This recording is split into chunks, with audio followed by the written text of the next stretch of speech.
వాళ్ళు స్కెచ్ చేస్తే తిరుగుండదు. గోల్డ్ షాపులను ఏ క్లాసులో దోచేసుకుంటారు. దేశవ్యాప్తంగా దోపిడీలు చేసి తప్పించుకు తిరుగుతున్న ముఠా ఆగడాలకు చెక్ పడింది.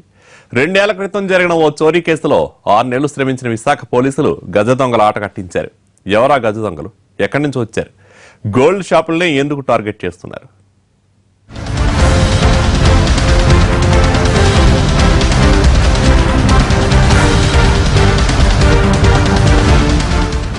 నేరాలు, దోపిడీలు, దొంగతనాలు అదే వాళ్ల వృత్తి. ఊరంతా అంతే. వాళ్లందరినీ ముందుండి నడిపించేందుకు ఓ నాయకుడు. స్టోర్టపురం దొంగలు, బాగ్దాద్ గజ దొంగల గురించి ఇలాంటి కథలు వినుంటాం. ఈ తరహాలోనే ఓ ముఠ కొన్నేళ్లుగా గోల్డ్ షాపులను టార్గెట్ చేసుకుని దోచేసుకుంటూ తొలిసారి విశాఖ పోలీసులకు పట్టుపడింది. 2015 జూలై 23 విశాఖ జిల్లా భీమిలి మండలం తగరపు వలసలోని సాయి పద్మజ జ్యువెలరీ షాప్.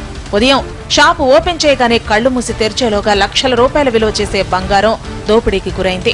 దొంగల భయంతో నగలన్నీ ఇంటికి తీసుకెళ్లి ఉదయం షాపుకి తీసుకొచ్చిన దొంగలు చాకచక్యంగా దోచేసుకున్నారు. 6 కేజీల బంగారు నగల్ని సింపుల్ గా కాజేశారు. చోరీ జరిగిన షాపులో సీసీ కెమెరాలున్నా పనిచేయని పరిస్థితి.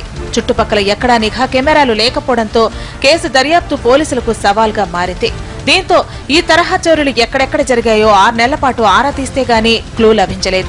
బంగారం దుకాణాలను టార్గెట్ గా చేసుకుని చోరీలకు పాల్పడుతున్న ఆ గ్యాంగ్ ఒడిషా రాష్ట్రంలోని ఉరప్కోట్ గ్రామానికి చెందిన వారుగా గుర్తించారు.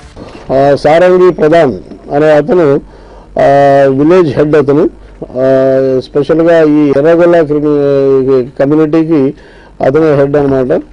సో ఈ ఆల్మోస్ట్ అక్కడ ఉన్న ఎర్రగొల్ల, పెద్దింటి గొల్లాస్ వీళ్ళంతా క్రైమ్ చేస్తుంటారు, నేరాలు చేస్తుంటారు. ఇలాంటి అఫెన్సెస్ కామన్ గా చేస్తుంటారు. వీళ్ళు చాలా స్టేట్స్ లో కూడా, మన ఇండియాలో చాలా స్టేట్స్ లో కూడా వీళ్ళు అఫెన్సెస్ చేశారు, కానీ ఎప్పుడు పట్టబడలేదు. ఆ గ్రామంలోని ప్రజలందరికీ దోపిడీలు, చోరీలు సర్వసాధారణమని పోలీసుల విచారణలో తేలింది. ఈ గ్రామస్తులందరికీ సారంగి ప్రధాన్ నాయకుడు. నగల షాపులో దోపిడీ కేసులో ప్రధాన్ అండ్ కో గ్యాంగ్ ను పట్టుకునేందుకు ఉరప్కోట్ కు వెళ్లింది వైజాగ్ టీం. అయితే ఊరంతా కలిసి వైజాగ్ పోలీసులపై దాడికి ప్రయత్నించారు. చివరకు ఒడిశా పోలీసుల సాయంతో గజదొంగల్ని పట్టుకున్నారు.